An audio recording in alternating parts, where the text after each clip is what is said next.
I'm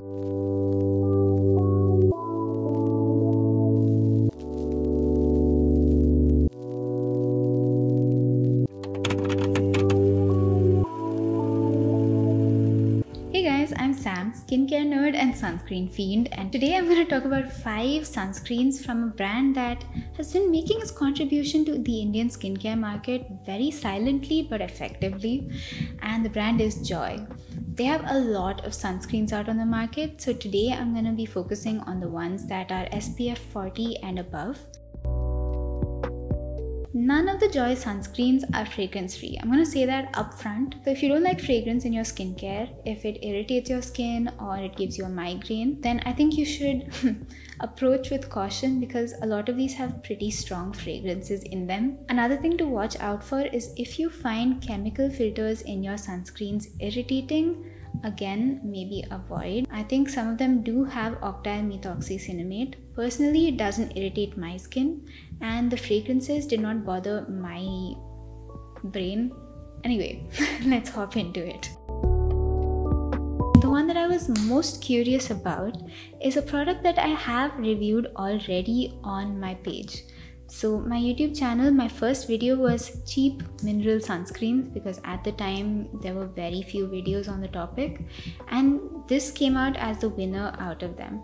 This is the JOY chemical free sunscreen. It's 100% natural SPF with zinc oxide as its only filter, and at the time I mentioned that it has a really thick pasty texture, and when you apply it, it does leave a mild white cast, but it just stays on your skin. It's water resistant and it's a really good sports sunscreen. This one is very similar, but they have reformulated it a little bit. At first when I applied it, the fragrance seemed the same, the texture seemed the same, but on comparing the original and the new, yes, I still had a lot of the old ones because it's a holy grail in my house. When I compare the two, this formula is a little bit smoother, it spreads out a little bit more evenly, and when it comes in contact with water, that's when you see the most difference in between the older and the newer formula. You can see in the footage that I've recorded that the older formula, when you put water on it, the white cast kind of increases, and that means if you're out in the sun wearing this sunscreen and you sweat a lot, your face is going to get incrementally more and more white casty. But with this newer formula, that's avoided a little bit. Next we have the JOY Sunblock and Anti-Tan Lotion. It's an SPF of 40 with PA+++, and it claims to prevent skin darkening and it nourishes the skin. This is a hybrid sunscreen. It does have titanium dioxide as well as other organic filters, and it comes in a 120 ml tube, which I really appreciate. I genuinely think that sunscreens really need to get bigger in India. I don't know why they're getting smaller and smaller, and the packaging is getting harder and more plasticky and more heavy duty. The amount of waste we're generating is actually alarming, and we really need to think about the way we're producing beauty products and consuming them. Just saying. So this sunscreen applies like a typical gel lotion texture. It feels pretty fresh on the skin, and when it dries down, it has a kind of dry but moisturized feeling on your skin. It doesn't feel astringent like your skin feels a little bit tight, but it does feel like it's dried down and then there's nothing on your skin. I think it does have effective sun protection. I wear it out in the park very often.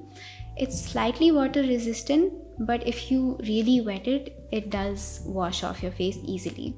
So if you don't want a double cleanse, it's a good option.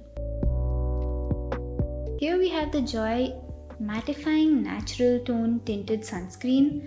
It has an SPF of 50 with a PA of +++, and it's a broad spectrum with infrared protection. The tinted sunscreen comes in a quantity of 60 milliliters. It claims to have a soft focus effect, a natural tint, and it blends easily and it's water resistant. Apparently the sensation that you have when you first apply a product is called the break of the formula, and the break of it is very watery and fluid, but then it dries down really harsh. So when you put it on, it reminded me of the Curez tinted sunscreen, and the JOY tinted sunscreen is very similar to that, except it has a deeper, more yellowish orange tint to it.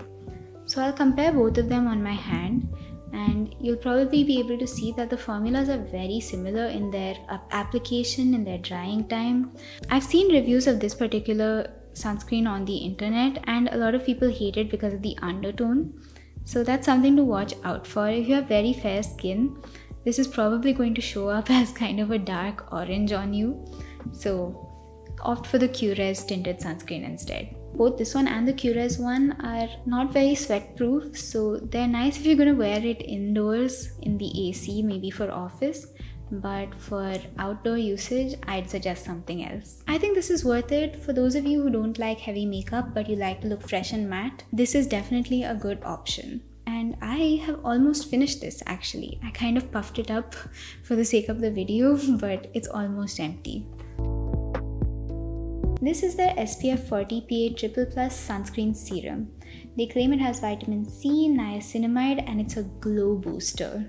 This sunscreen comes in a quantity of 30 ml, and right off the bat, 30 ml for a sunscreen is really teeny tiny. So for that reason, I don't think it's a very economical product. I was really interested in trying a serum sunscreen. I hadn't tried one before, and I expected it to be kind of a thin texture. The bottle instructs you to shake it really well when you apply it, but no matter how much I shake it, it has two phases in it that just will not mix together before it falls on your skin.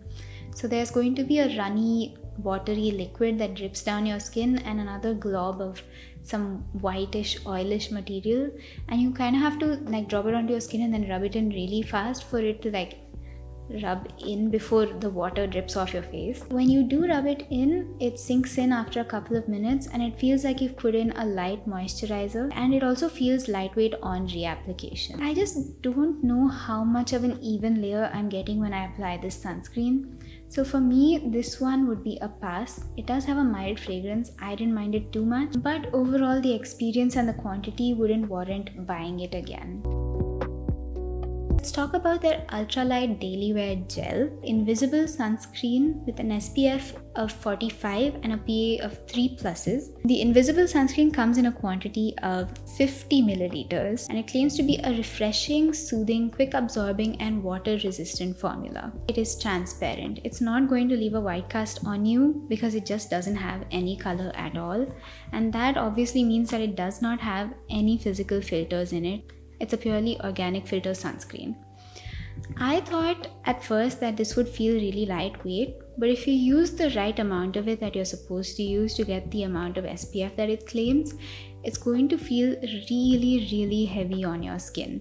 It is very dimethicone based and it feels extremely dense, and you feel like there's no air hitting your skin whatsoever. On days when my skin is really angry and red and inflamed and I just don't want anything to come in contact with my skin, this is a great barrier between the environment and my skin. It comes out as kind of a jellyish, thick gel format, and it spreads on your skin kind of like jam. I wouldn't say that it's lightweight and I wouldn't say that it's refreshing, but it is soothing and it is somewhat quick absorbing, and I would support the claim that it is water resistant. It does have a slightly odd fragrance. It's not a bad one. I know it's a fragrance. It's just not my favorite kind. It smells a little bit fruity but in a sour kind of way. Overall, I enjoyed it. I will finish it, but I will not buy it again. Would I say that any of these are worth repurchasing? Absolutely. I think 3 of them are gems and I would definitely buy them again. Number 1 is this tinted sunscreen. I like the matte finish that it gives you. I really like the undertone of it for my skin tones and deeper. My skin tone and deeper skin tones. The next one is the SPF lotion. This feels really basic, but it's really hard to find a good basic sunscreen at an affordable price. If you enjoy using the Aqualogica sunscreens, this is somewhat in that realm, except in a larger size and cheaper.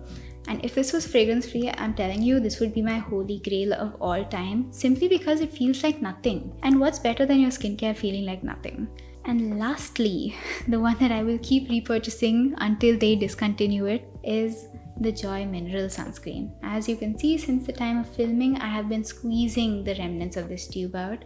Not only do I like wearing this outdoors when I'm going to be out in the sun for a long time, I also like wearing it at night because of the zinc oxide in it. It's very soothing.